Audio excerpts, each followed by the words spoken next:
Determine the domain of y equals f over g of x equals square root of x plus 7 divided by x minus 3. Answer in interval notation. So let's first determine the domain of each of the functions separately. So we have the domain of f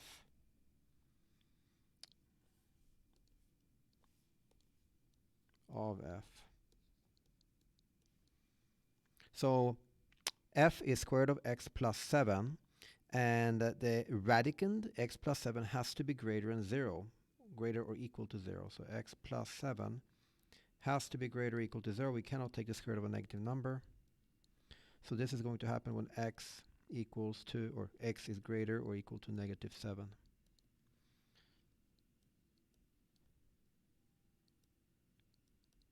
The domain of g.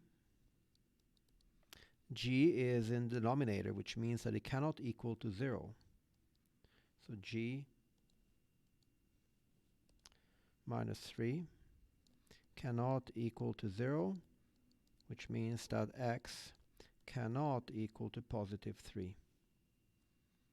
So we have the domains of each of the functions separately, and to find the domain of the quotient of those two functions, we would be determining the intersections of the two sets that are part of their individual domains.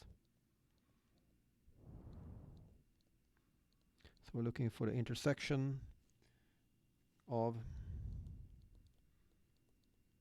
the two sets. And it could be useful to draw this as a number line to help us identify what the intersection is. The intersection means that they overlap. We need to have elements in both sets.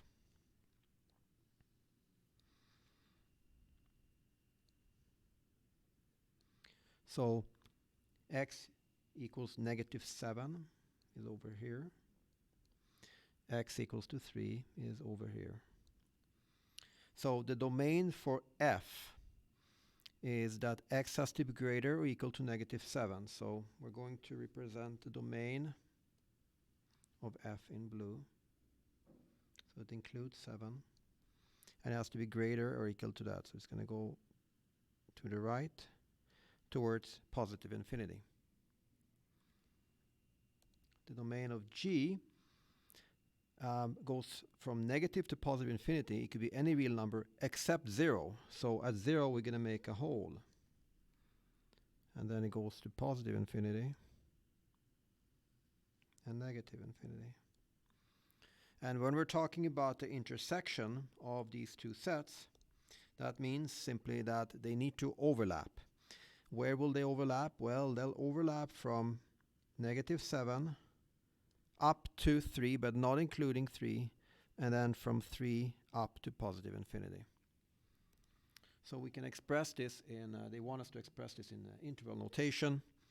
So we're going from negative 7, including negative 7, up to 3, not including 3. It's an intersection. And then we're going from 3, not including 3, up to positive infinity, not including positive infinity. Okay, now, so this is an interval notation.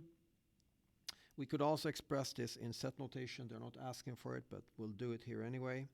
So in set notation, it'll be x such that x is greater or equal to negative 7, but less than 3. And x is greater than 3, and as long as it is in those intervals, x belongs to the real numbers.